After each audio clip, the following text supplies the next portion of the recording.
বড়গুলো বাইসে বাইসে লাও আলু আর হচ্ছে পেঁয়াজ লাও দুইটা আর হচ্ছে আদা রসুন লাও অল্প করে।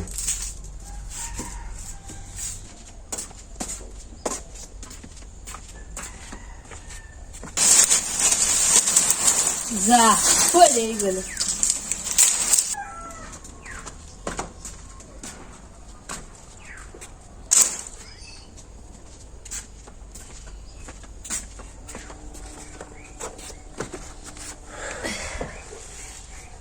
চালটা একটু ঝাড়ালি, বাজারে চাল তো চাইলে দুনিয়ার আটি থাকে আর ময়লা থাকে, তুষও থাকে।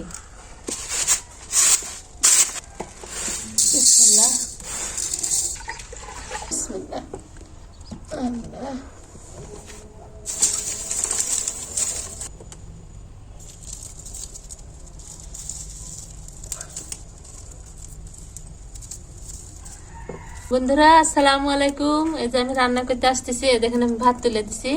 এই যে আপনার ভাই ডুম্বর নিয়েছে বাজার থেকে, ডুম্বর রান্না করবো।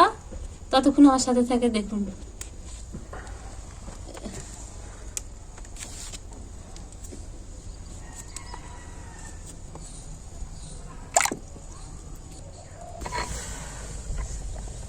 বাপরে চুলে জোর হইছে।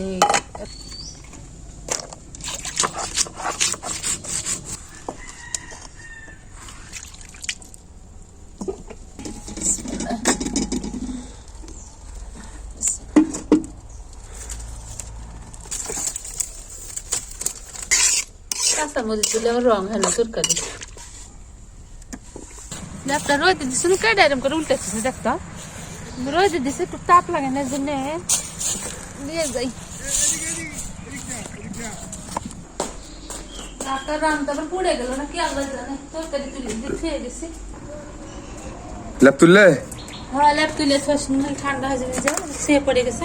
দেখো তো তোমার ডুম্বর ভাজি না কি এগুলো করতেছো কতদূর? সব মশলা ঘাড়ে লেগে গেছে। হয়ে গেছে নাকি? হয়নি এখনো, তারপর সিদ্ধ করবো, করে তেলে দেবো।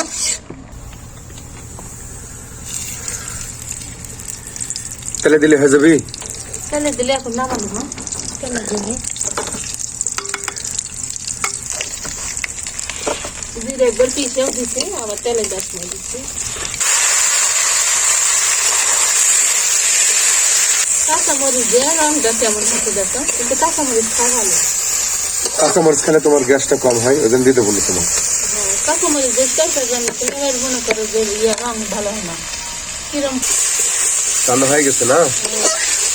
বন্ধুরা আমাদের এই ডুম্বর রান্নাটা আসলে আপনাদের কাছে কেমন লাগলো অবশ্যই কমেন্ট করে জানাবেন। অনেক কষ্ট করে আপনাদের এই দলি ভাবি রাঁধতেছে। ভিডিওটা আমাদের এই পর্যন্তই। সবাই ভালো থাকবেন। আল্লাহ হাফেজ।